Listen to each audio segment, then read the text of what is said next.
bongga, nakakaloka. Napahiya ako. Hindi lang sa mga hapon, kundi pati na rin kay Lolo. At sinong bida sa mga mata nila? Ang buwisit na babaeng yun. Ang gusto ko lang po, matutunan niyo akong mahalin. Katulad ng pagmamahal mo kay Lalo dati. Gusto niyang mapasa kanya ang dating posisyon ni Lalo. At huwag niyo ho sanang mamasamain kung ituturing ko kayong lolo ko. Pwede siya matagumpay. Nakita ko kung paano siya panoorin ni Don Aguirre kanina. And he looked really, really impressed.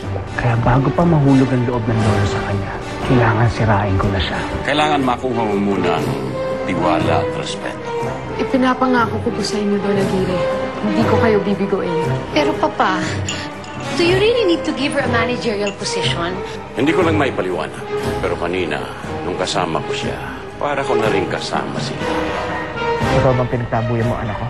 Hindi ko naman siya pinagtabuyan. Ngayon hindi ko na mahanap yung anak ko dahil yun sa'yo. Nawawala siya ngayon. May pagkain ba doon? Nagugutom na ako eh. Ika nga! Ako balasin mo. Nawawala siya ngayon, hindi ko kasalanan yon. Tama nga yung sinabi ni Gaston. You're selfish and ambitious. Wala kang talagang kwenta.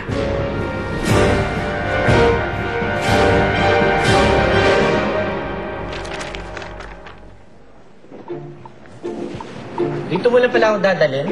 Ano ka ba? Mali ba ako? Naman! Ano ka ba pinapunta-punta mo ako dito, tapos dito mo lang pakakainin? Ang dami namang restaurants nearby, di ba? Sana man lang, coffee shop para sosyal. Eh hindi eh. Kantin, okay ka lang? Kahari, hindi yun yung ibig mong sabihin. Kundi yung nangyari sa amin ni Facundo. Hindi ko naman yata dapat siya sinampal. Pero siya naman kasi. Sakit ng mga binitawan niyang salita sa akin. Wow! Babaeng-babae ang emote mo. Tapos sisisihin niya pa ako sa nangyari sa anak niya. Wala akong ginawang masama, no? Sinabi ko lang sa bata, yung totoo, na hindi ako yung nanay niya. Ano gusto ni Facundo? Magpanggap ako na ako yung nanay niya. Hindi ko yung gagawin, no? Hello? Hello? Hi? Hello? How are you? Okay ka lang? Eh, hindi nga siya okay dahil nawawala ang anak niya. Ito ang latest picture ng anak ko. Parang awa niyo na. Pakihanap lang siya. Huwag po kayo mag-alala, sir. May mga rumurundang pulis para hanapin ang anak ninyo. Salamat. Sige po, basta po kami. Babalitan kami kayo agad. Pondo, I'm so sorry. Kasalanan ko lahat to eh. Kung hindi ko siya iniwanan doon sa lobby, sana hindi na lang siya nawala. Tsaka, kasi alam mo, talang-taranta lang talaga ako sa nangyari. Sorry. Okay lang, tita. Alam ko naman na hindi niyo ginusto yun. Kung meron man kailangan sisihin dito, dapat ako. Tita, hindi ko kayang mawala sa akin si Melissa. Diyos ko. Sana po walang mangyari masama sa kanya. Diyos ko, ibalik niyo sa akin. Tita, mahal na mahal ko po si Melissa.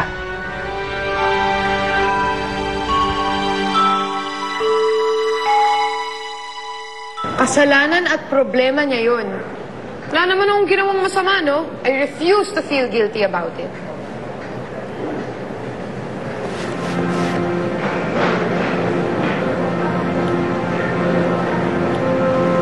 Mali ba ako?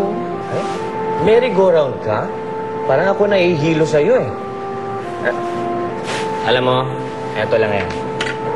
Para ano pa naging DJ ang best friend mo, di ba? Kaya don't worry. Akong bahala. Leave it to me. Talaga? Shh, naman. Oo. Di ba? Kumain ka na dyan.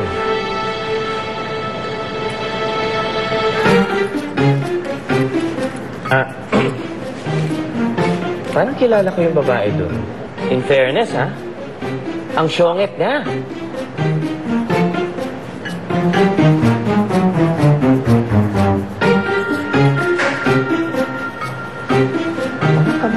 Para siya sa Sesame Street. Kamukha niya si Bert. Yung partner ni Ernie. Hindi kaya yan yun? Bilis mo naman kumain. Teka nga, baka nag-aalala na yung mga magulang mo. Ang daddy ko lang siguro, pero ang mami ko hindi niya ako love. Sabi pa nga niya, hindi niya ako anak eh. Yung daddy mo, mahal ka pa niya. Paswerte ka pa rin. Hindi katulad ko. Wala akong nanay, wala pang tatay. Balas. Saan ka nakatira? Kahit saan. Sa ilalim ng tulay, sa kalsada. Minsan dito, mabait naman si Lola Berta. Kawawa ka naman. Kaya kung ako sa'yo, uuwi na ako. Ikaw din, baka maging katulad ka sa akin. Batang kalsada, walang bahay, walang pamilya. Kailangan pa ka na.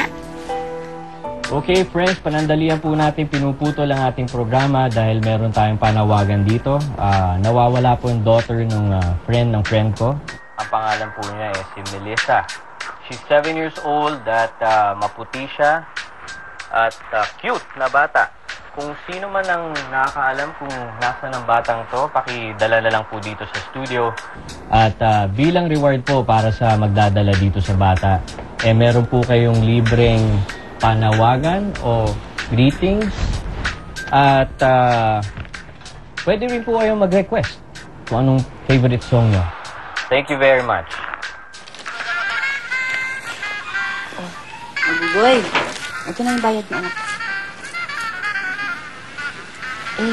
Sino ba yung kasama mong bata? Bago na kong amigo. Si Melissa. Melissa? Congratulations po! Thank you, thank you. Ang galing-galing mo naman, kailan din sa kumpanya na promote ka kagad. Uy, salamat. Salamat, guys. Thanks. Hoy, tumabi nga kayo dyan. Hindi pa oras ng trabaho ngayon. Bumalik nga kayo sa mga mesa ninyo. Hindi kayo binabayaran dito para makipagchismisan. Sorry po.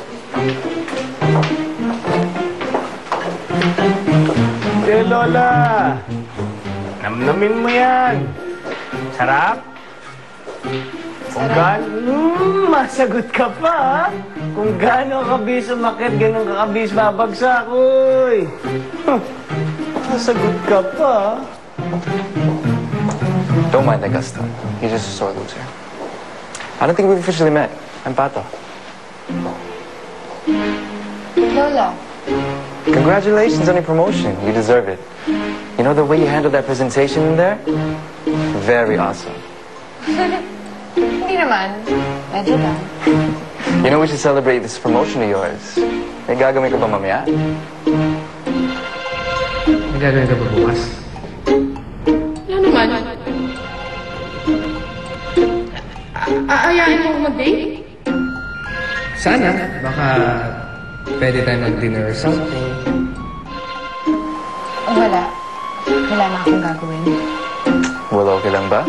Come on, just say yes. It's my treat naman eh.